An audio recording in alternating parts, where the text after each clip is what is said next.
साध संगत जी प्यार से कहना। धन निरंकार जी, स्वागत है आप सभी का आपके ही चैनल पर। आज मैं आप सभी के लिए एक बहुत खूबसूरत साखी लेकर आई हूँ। तो चलिए आज की साखी सुनते हैं। साध संगत जी, पिताजी की 13वीं कल ही संपन्न हुई थी और आज आंगन में चारों भाई, बहन मुस्कान और तीनों बहुएं बैठी थी। बड़े भाई अर्जुन ने अपने अविवाहित भाई आनंद से कहकर मोहन और शंकर सहित अन्य सभी सदस्यों को एकत्रित किया था। अर्जुन ने एक बार सभी के चेहरों पर दृष्टि डाली। सभी अर्जुन की तरफ ही देख रहे थे। अर्जुन ने कहना शुरू किया कि सभी लोग सुनो, पिताजी तो रहे नहीं, तो हमें संयुक्त रूप से कुछ फैसले लेने हैं। पहला ये है कि खेत, बाग, घर और घर के लिए प्रयुक्त होने वाले प्लाट का बंटवारा कर लिया जाए। दूसरा फैसला ये कि गांव में कौन आकर रहना चाहता है, क्योंकि किसी एक को तो देखभाल के लिए गांव में रहना ही पड़ेगा। और तीसरा फैसला कि अम्मा किसके पास रहेगी। उनकी ये बातें सुनकर एक बार तो चुप्पी छा गई। सभी एक दूसरे का मुंह देखने लगे। कुछ पलों के बाद दूसरे नंबर वाले भाई मोहन ने कहा कि भैया, दुनिया वालों के लिए पिताजी चले गए हैं, लेकिन हम तीनों भाइयों के लिए पिताजी अभी भी जीवित हैं, और वो हो आप भैया। ये कहकर मोहन रोने लगा। तभी तीसरे नंबर वाला भाई शंकर भी सुबकते हुए कहता है कि भैया, पिताजी हम लोगों से हमेशा कहते थे कि हम चाहें तो पिताजी को भला बुरा कह सकते हैं, लेकिन आपको कभी भी नहीं। परिवार के प्रति आपके त्याग से पिताजी बहुत प्रभावित थे और हम सभी ने भी ये देखा है। इसीलिए बंटवारे के बारे में मेरा तो यही कहना है, जिसे आप जो कुछ देना चाहें दे दीजिए, कोई उफ तक नहीं करेगा, और हम इसे पिताजी के द्वारा किया गया बंटवारा ही मानेंगे। एक स्वर में सभी कह उठे कि ये प्रस्ताव हमें स्वीकार्य है। तभी छोटा भाई आनंद कहने लगा, लेकिन ये बंटवारा हो ही क्यों रहा है? क्या मुझे अकेला छोड़ने का विचार है? क्या हम अभी भी संयुक्त रूप से नहीं रह सकते? ये कहकर आनंद की आंखों से आंसू आ गए। अर्जुन ने कहा कि बेटा, मैं कानपुर में रहता हूँ, मोहन लखनऊ में और शंकर बनारस में, और तुम्हारी पोस्टिंग भी बदलती रहती है। अभी तुम दिल्ली में हो। घर तो गांव में एक ही बना है, लेकिन प्लॉट 3 हैं। मेरा विचार था कि यदि भाइयों की इच्छा ना भी हुई हो, लेकिन यदि बहुओं की इच्छा हो तो भी बंटवारे का ये विकल्प खुला है। बाद में पारिवारिक झगड़ा नहीं होना चाहिए। सभी बहुओं की ओर देखने लगे। मंजुला का चेहरा दिख रहा था, जबकि मोहन की पत्नी मधु और शंकर की पत्नी मोना घूंघट किए हुए थी। मधु का स्वर उभरा, मैंने कभी भी बंटवारे की इच्छा नहीं की। जैसा चल रहा है वही ठीक है। थोड़ी देर के बाद मोना ने भी कहा, भैया, बंटवारे का तो मैंने कभी जिक्र ही नहीं किया, सब बढ़िया से तो चल रहा है। चुप बैठी मंजुला को देख भैया बोले कि मंजुला, क्या तुम्हें कुछ कहना है? तब मंजुला ने कहा कि आपकी इच्छा के विरुद्ध मैं कभी भी नहीं गई। जो भी आप करेंगे, जो भी आप कहेंगे, मुझे वही मान्य है, मंजुला ने गंभीर स्वर में कहा। इसके बाद अर्जुन ने कहा, ठीक है, बंटवारे के बारे में अभी बात स्थगित करता हूँ। और हाँ मुस्कान, अगर तुम्हें भी अपना हिस्सा चाहिए हो तो तुम बता देना, तुम्हारे लिए भी व्यवस्था कर दी जाएगी। अर्जुन ने अपनी छोटी विवाहिता बहन मुस्कान की तरफ देखकर कहा, जो चुपचाप बैठी सुबक रही थी, और उसकी भाभी मोना उसकी पीठ सहला रही थी।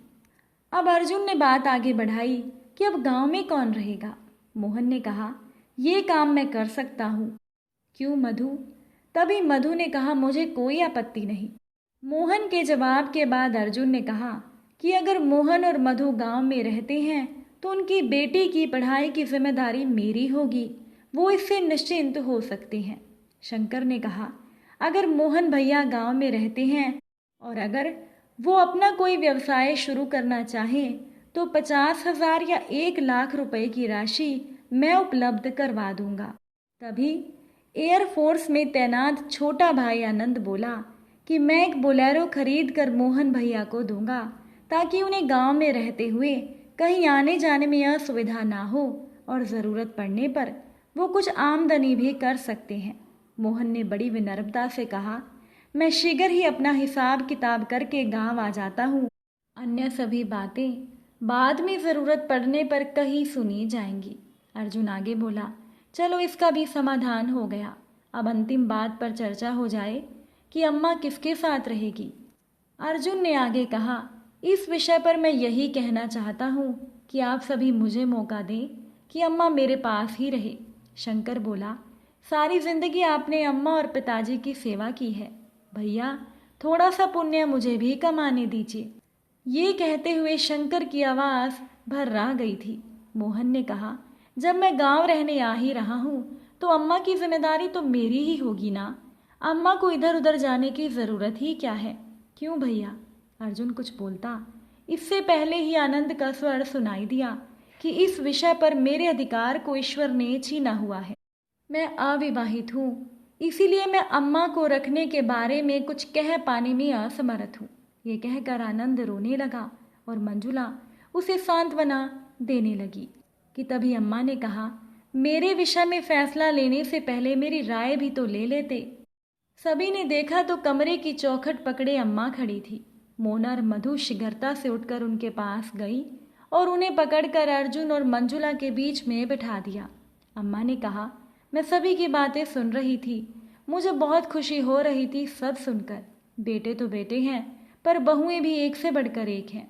खुशी के मारे मेरे आंसू रुक ही नहीं रहे थे। देखो अर्जुन, अभी 1 साल तो मुझे पीपल के नीचे प्रतिदिन दीपक जलाना है, इसीलिए मैं कहीं नहीं जाऊंगी और मैं गांव में ही रहना चाहती हूँ। यहाँ के जैसा खुलापन और अपनापन मुझे कहीं नहीं दिखता। हाँ, कानपुर में अधिक समय बिताने के कारण मुझे वहाँ अच्छा लगने लगा है। अम्मा ने आगे कहा, एक दुर्घटना हुई और तुम्हारे पिताजी नहीं रहे, इस बात का दुख तो है ही, लेकिन अर्जुन तेरे रहते मुझे कभी कोई चिंता नहीं हुई कि अब मेरा क्या होगा। जिस तरह से तुम सब में एकता है वो कहने से भी कहीं नहीं जा सकती है। अब आनंद के विवाह के बारे में सोचो, क्योंकि इसकी शादी के बाद जब ये पहली बार अपनी बहू को ले जाएगा तब मैं भी इसके साथ में जाऊंगी। और हाँ, कुछ समय मैंने शंकर के साथ भी बिताना है। अम्मा ने माहौल को हल्का फुल्का बनाते हुए बात खत्म की। इस घटना के 2 वर्षों के बाद अम्मा आनंद और उसकी पत्नी सीमा के साथ बेंगलोर जाने की तैयारी कर रही थी, क्योंकि केवल मोहन ने गांव में रहने का फैसला किया था। लेकिन अर्जुन और मंजुला भी अपने बच्चों की पढ़ाई पूरी होने के बाद गांव में आ गए और शंकर भी अपनी पत्नी के साथ गांव में ही आकर रहने लगा। 2 वर्षों तक अम्मा अपने तीनों बेटों के साथ रही और 2 वर्षों के बाद अम्मा अपने छोटे बेटे के साथ रहने के लिए चली गई। साथ संगत जी, आज के इस युग में इस परिवार की एकता के बारे में आपके क्या विचार हैं? अपने विचार कमेंट द्वारा ज़रूर बताइएगा। अगर ये साखी अच्छी लगी हो वीडियो को लाइक कीजिएगा। फिर मुलाकात होगी एक नई साखी के साथ।